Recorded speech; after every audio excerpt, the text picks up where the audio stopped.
Part 4. You will hear a geography lecture on the British Isles. First, you have some time to look at questions 31 to 40.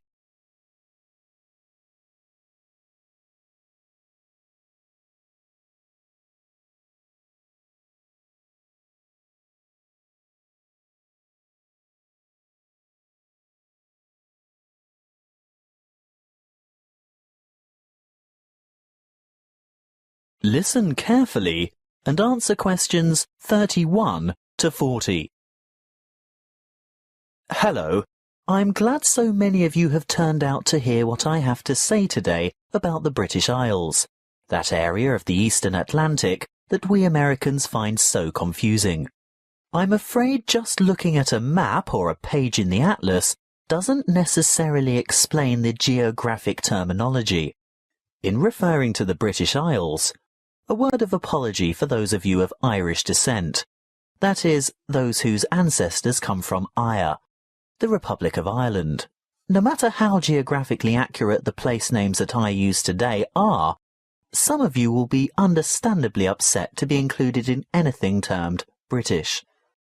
I have a very useful image that might help you differentiate between the various labels that distinguish the political and geographic reality of the so-called British Isles. I want to show you a Venn diagram, which is a mathematical illustration that shows all the possible relationships between sets.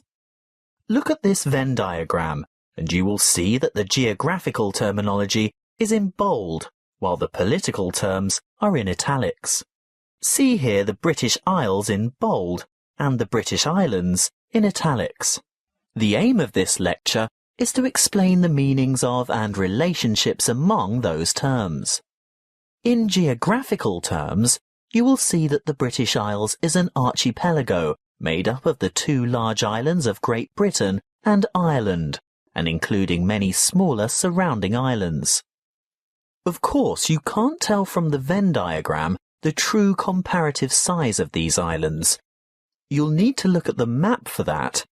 But take my word for it, Great Britain is the largest island of the archipelago, followed by Ireland, which, in reality, geographically, lies to the west, and there are over 1,000 smaller islands. Now, in political terms, the United Kingdom of Great Britain and Northern Ireland is the constitutional monarchy, which includes the island of Great Britain, some small nearby islands, although not the Isle of Man or the Channel Islands, and the northeastern part of the island of Ireland. Thank goodness it is generally shortened to United Kingdom, the UK, Great Britain, or even the abbreviation GB, although none of these are strictly correct, of course. You'd better listen carefully to the next part, because, I warn you, it is very confusing. Ireland is the name of the sovereign republic occupying the larger part of the island of Ireland. But to distinguish it from the name of the island itself, and most importantly from the other part, which belongs to the UK, it is called the Republic of Ireland, or its Irish language name, Eire.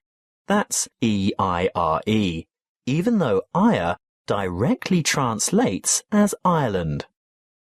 The smaller portion of the island is called Northern Ireland. The partition of Ireland took place in 1922, after a great history of struggle that we won't go into here. England, Scotland, Wales and Northern Ireland are legal jurisdictions within the United Kingdom, but Great Britain refers to the countries of England, Wales and Scotland as a unit.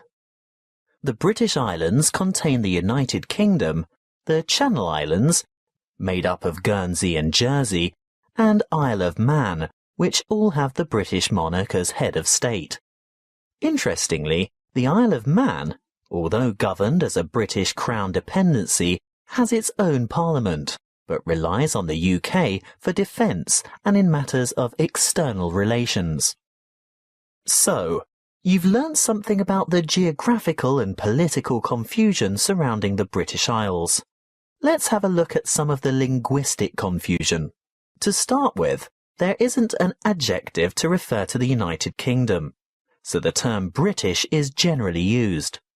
However, that means that citizens of Northern Ireland, although not on the island of Great Britain, still describe themselves as British, because this reflects their political and cultural identity. Irish, in a political sense, refers to the Republic only, so sometimes citizens of Northern Ireland would call themselves Northern Irish as a point of difference.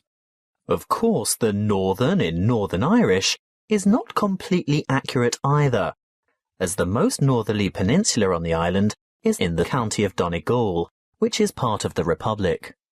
OK, we might get in a muddle over the term Irish, but at least Scottish, Welsh and English should be self-explanatory. Apparently not to us Americans, and Europeans are often guilty of this too. We often use the term English incorrectly to mean British.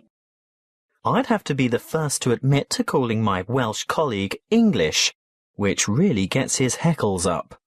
He is Welsh, he tells me, and he may also be British, but he is definitely not English.